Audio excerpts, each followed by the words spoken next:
Dear learners, अभी आपके सामने ये है ऑक्सफोर्ड जूनियर इंग्लिश ट्रांसलेशन के एक्सरसाइज 19 जो कि है चैप्टर 3 से uses of shall be and will be से।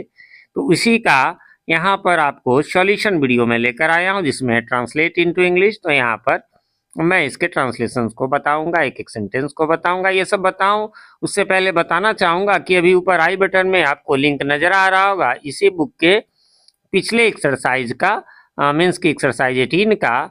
यदि आपने उसे नहीं देखा है तो वहां से क्लिक करके देख सकते हैं। यदि इस बुक के सारे एक्सरसाइजेज आप एक साथ देखना चाहते हैं तो उसके लिए भी थोड़ी देर के बाद आपको एक प्लेलिस्ट का लिंक नजर आएगा, वो इसी बुक के नाम से होगा, जो Oxford junior English translation all exercises के नाम से।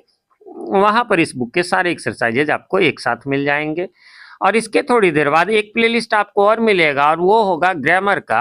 वहां पर आपको ग्रामर के सभी इंपॉर्टेंट टॉपिक जैसे tense, voice, narration, noun, pronoun, verb, adverb, इन सब के जो है वो एक्सप्लेनेशन वीडियोस मिलेंगे। ये तो हमारा सॉल्यूशन वीडियो है, लेकिन वो एक्सप्लेनेशन वीडियोज होंगे, वो भी बिल्कुल जीरो से लेकर एडवांस लेवल तक, मीन्स की बेसिक से लेकर कंपटीशन लेवल तक।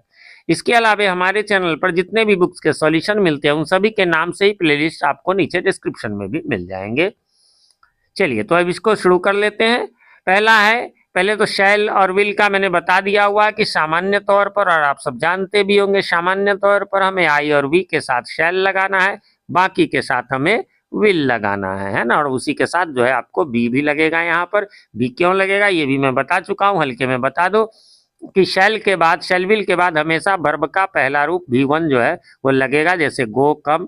यदि वर्ब नहीं है उसकी जगह शैल विल के बाद यदि हमें प्रयोग करना है किसी नाउन का, किसी एडजेक्टिव का, तो हमें भी लगाना ही पड़ेगा। जैसे यहाँ प्रेजेंट हो गया, जैसे हंग्री हो गया, जैसे सैड हो गया, ये सब जो एडजेक्टिव्स हैं तो इनके लिए हमें जो है वो हर हाल में बी का प्रयोग करना है। और यह यहाँ पर ये निगेटिव और इंटेरोगेटिव से सेंटेंसेज, ये सेंटेंस है, निगेटिव से सेंटेंसेज है रिलेटेड, तो यहाँ पर सब में हम लोग जो है वो शैल या विल के बाद नॉट लगा देंगे, है ना। शैल बी के बाद नहीं, शैल के बाद कभी भी। हमने एक सिंपल सा रूल बताया हुआ है कि हमेशा जो है वो हेल्पिंग वर्ब एक सेंटेंस में कितने भी हो, हमेशा पहले हेल्पिंग वर्ब के बाद ही नॉट लगता है ना।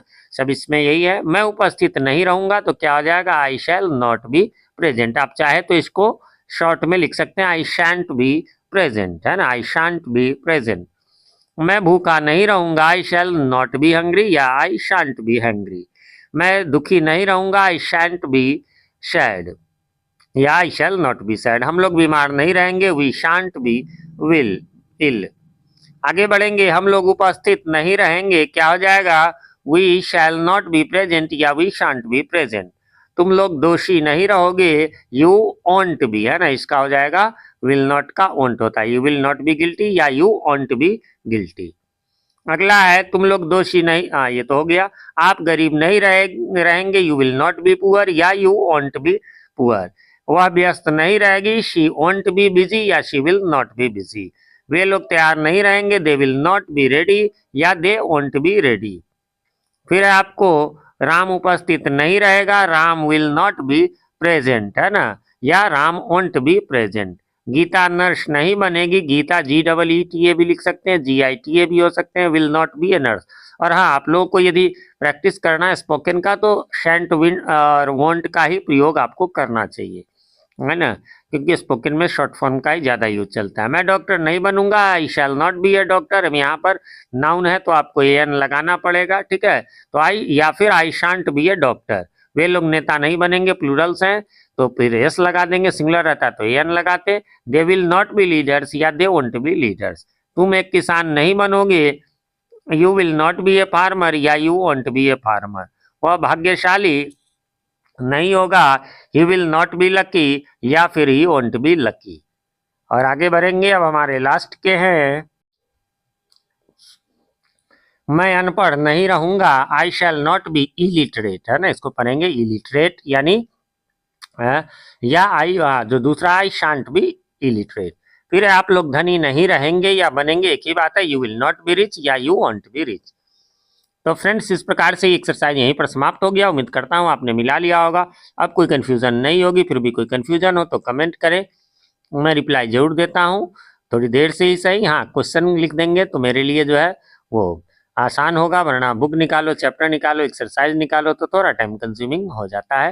बाकी कमेंट करके आप बताएं हमारे वीडियोज आप सभी को कैसे लगते हैं। एक रिक्वेस्ट है, चैनल पे नए हैं, चैनल को सब्सक्राइब नहीं किया तो प्लीज़ इसे सब्सक्राइब कर लें और नोटिफिकेशन बेल में ऑल को प्रेस कर दें, जिससे कि हमारे आने वाले वीडियो सबसे पहले आप तक पहुंच सके और पहले की वीडियोज आपको ढूंढने में आसानी हो। वीडियो पसंद आए तो लाइक करें, दोस्तों के साथ शेयर करें। और मैं प्रभात कुमार सिंह मिलता हूं आपसे अपने इसी चैनल के किसी अन्य वीडियो में। और ऊपर अभी आपको आई बटन में इसके अगले एक्सरसाइज का लिंक नजर आ रहा होगा। यहाँ तक देखने के लिए thank you and have a nice day.